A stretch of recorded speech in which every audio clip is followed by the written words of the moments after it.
Capítulo 55. Izzy estava imóvel na cama, a respiração lenta e constante, olhos fechados, mas não estava dormindo. Ela pairava sobre o sono como uma coruja que pairava sobre os campos escuros. Ocasionalmente, deixava-se baixar até se aproximar da grama sussurramente, mas subindo novamente antes de pousar. Do outro lado da cama, Grace abraçava um travesseiro e Sam se espalhava, meio de lado, de fora das cobertas. No andar de baixo, ela conseguira ouvir Kate e o pai. Ainda era estranho usar essa palavra, andando e conversando. Seu pai parecia legal.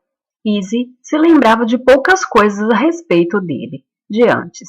Fran tinha dito que seria muito perigoso para ela ver o pai, que ele não conseguiria mantê-la segura. Mas Izzy não tinha tanta certeza. Ela o reconhecera na mesma hora, e a sensação que teve quando se abraçaram foi de conforto, calor e proteção. Izzy estava começando a duvidar de muitas coisas que Fran tinha dito, inclusive sobre aquele dia. O dia em que a coisa aconteceu. O dia em que o horror veio. Izzy havia amado Fran do seu jeito. Ela tentava ser gentil. E Izzy sabia que Fran se importava com ela e fazia tudo para protegê-la. Mas sempre havia algo de duro nela. Mesmo quando ela abraçava Izzy, seu corpo era ossudo e afiado, como se estivesse armada contra o mundo por dentro e por fora. E agora Fran tinha sumido. Izzy sabia, de um jeito que não conseguia explicar. Ela estava morta. Não ter alguém por perto, mas sabendo que a pessoa está em outro lugar, é um tipo de ausência. Mas isso era diferente. Havia um espaço, um buraco, no mundo onde Fran estivera antes. Morta. Izzy deixou a palavra assentar, como a mãe dela, como Emily. Algumas pessoas achavam que morrer significava ir para o céu. Fran disse que era mentira, que morrer significava nunca mais voltar. O vento uivava lá fora, e Izzy estendeu a mão para a mochila de pedrinhas na mesa de cabeceira e a abraçou. As pedrinhas chocalharam. Estavam agitadas. Elas conhecem este lugar, pensou Izzy, e estranhamente ela sentia que conhecia também. A sensação estava cada vez mais forte. Então, quando ela olhou pela janela e viu a praia, percebeu tudo. A menina no espelho. Ela estava aqui. Era por isso que Izzy não conseguia dormir. Sentia a presença dela. Ouvia sua voz, sussurrando para ela do outro lado da porta. Eu preciso de você. É claro que ela não precisava ir. Poderia continuar na cama e fingir que estava dormindo. Mas o impulso era forte demais. Quase algo físico. Por favor. A menina precisava dela. E ela precisava da menina. Izzy sentou-se na beirada da cama. Grace se mexeu e se virou, murmurando algo, mas ainda de olhos fechados. Izzy afastou as cobertas e atravessou o carpete pé ante pé.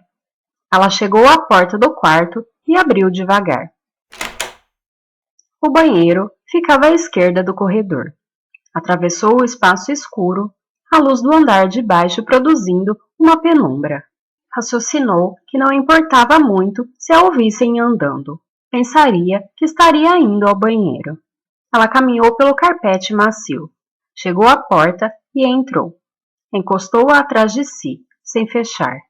Fran sempre dizia para não trancar, caso ela caísse e Fran não conseguisse entrar. Como tudo mais naquela casa estranha, mas familiar, o banheiro era imenso, porém frio, pintado de branco e verde escuro. Havia uma banheira enorme no meio do piso de azulejos quadriculados preto e branco. Havia uma pia e um chuveiro separado, que parecia mais novo. Na janela havia um potinho com pedrinhas e conchas. Izzy respirou fundo e se aproximou da pia. Olhando para a cuba, contou. 1, 2, 3. Então, olhou para a frente, para o espelho. A menina pálida, olhou de volta para ela. Atrás, o mar batia. O vento bagunçava o cabelo branco. A menina sorriu. Então, ergueu a mão para os lábios. Shhh. Capítulo 56. Gabe caminhou pelos corredores silenciosos, quietos demais, parados demais. Com Isabela, a casa existia num estado de vida suspensa, nem viva nem morta, num limbo perpétuo. Ele chegou à porta da ala sul. Uma porta corta-fogo dupla com um teclado. Digitou a senha e a porta se destrancou com um zumbido. Sempre que entrava naquela ala da casa, uma pesada melancolia o dominava. Às vezes, ele se perguntava se era assim que as pessoas no corredor da morte se sentiam. Um longo arrastar em direção a um destino certo. Apesar de tentativas de decoração acolhedora, como pinturas de casas de praias coloridas na parede, iluminação diretas e carpetes, não havia como fugir do ar impessoal, do cheiro de produtos químicos no ar parado.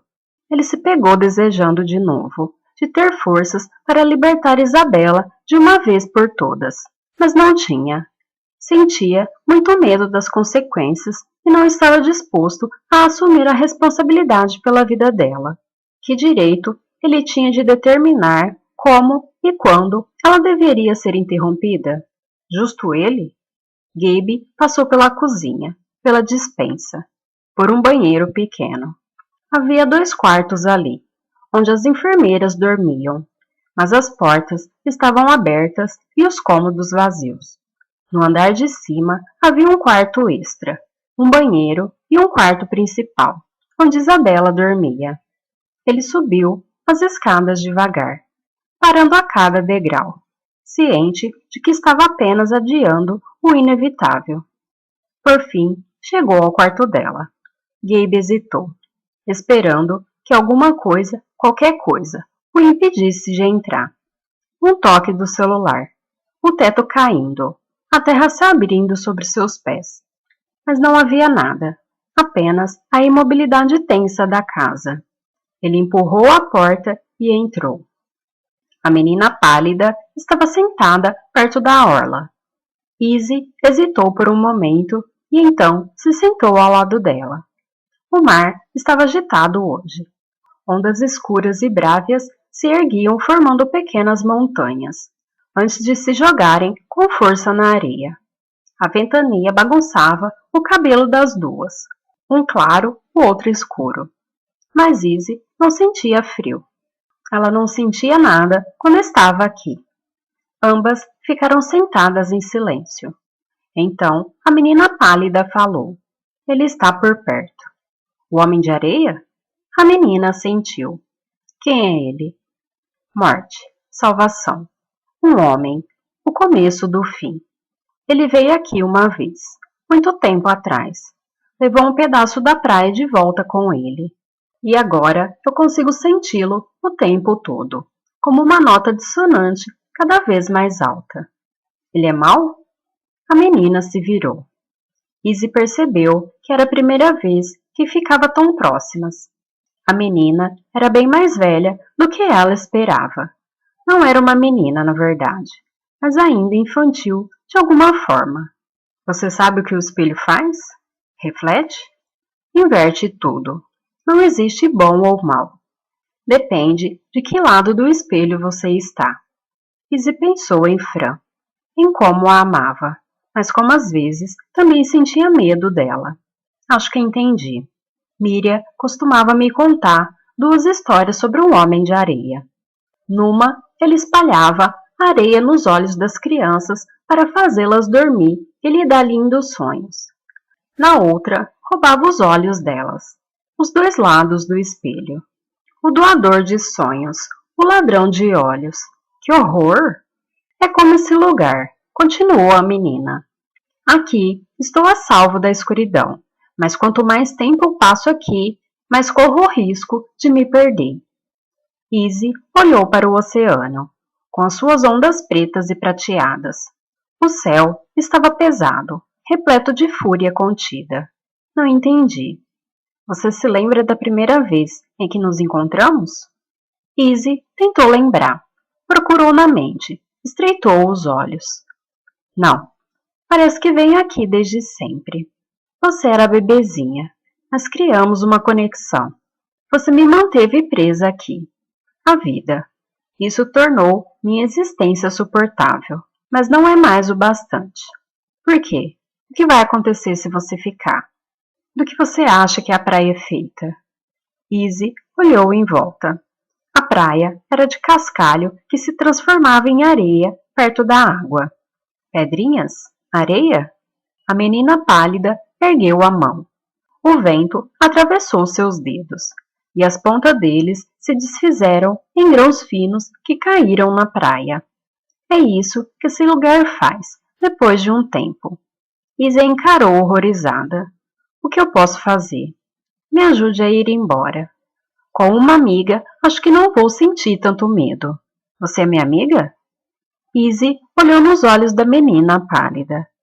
Naquele momento, eles não pareciam amigáveis. Pareciam outra coisa. Ela hesitou. Então disse. Sim, é claro. A menina estendeu a mão mutilada. Então venha comigo. Capítulo 57. Ela dormia. A menina pálida no quarto branco. Máquinas a cercavam. Guardiãs mecânicas prendendo a menina à terra dos vivos, impedindo que ela fosse carregada pela maré sombria e eterna. Os apitos constantes e o som dificultoso da própria respiração eram as únicas canções de niná de Isabela. Gabe sabia que antes do acidente ela amava a música, amara cantar, amara tocar. Ela ainda tinha a aparência daquela menininha. Talvez fosse por isso que ainda pensasse nela dessa forma, apesar de ela agora ser uma mulher de 37 anos. Os anos não marcaram seu rosto, sem tristeza ou alegria, sem entusiasmo ou dor. A pele permanecia lisa, sem marcas da passagem do tempo, a existência de viver. Existia um piano pequeno no canto do quarto. A tampa estava aberta, mas as teclas estavam cobertas por uma fina camada de poeira. Em cima do piano, normalmente, ficava uma concha cor de marfim, a parte de dentro rosada, parecendo curvas delicadas de uma orelha. Mas não hoje. Hoje não havia uma concha, e Isabela não estava só. Havia uma figura ao lado da sua cama.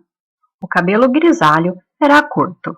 Ela usava o uniforme azul de enfermeira e um crucifixo no pescoço.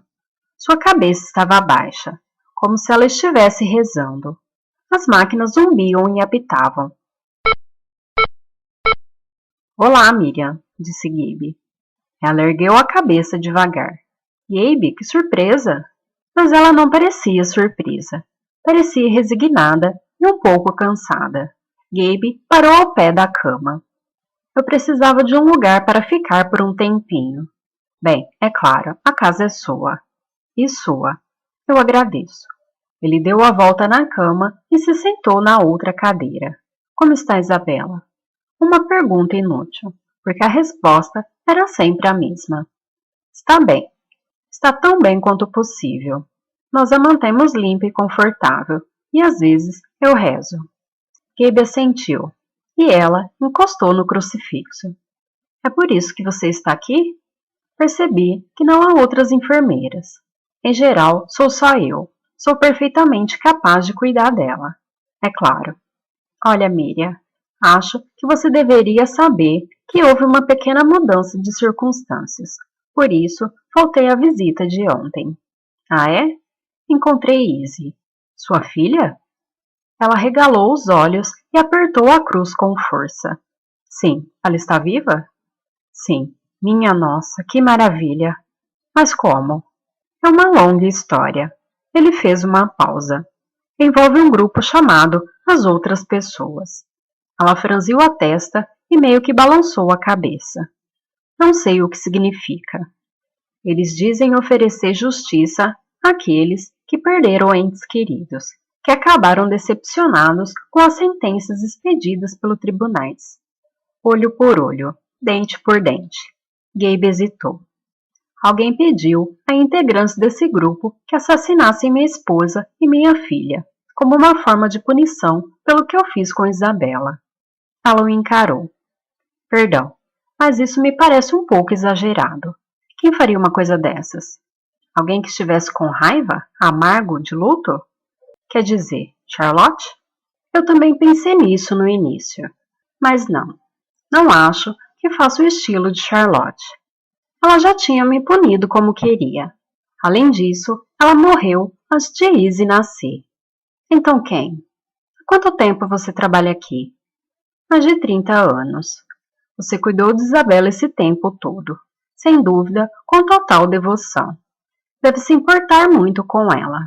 Sim, é verdade. Gabe assentiu, o coração prestes a explodir de tristeza. Então, por favor me diga que foi por isso, por Isabela, e não só pelo dinheiro.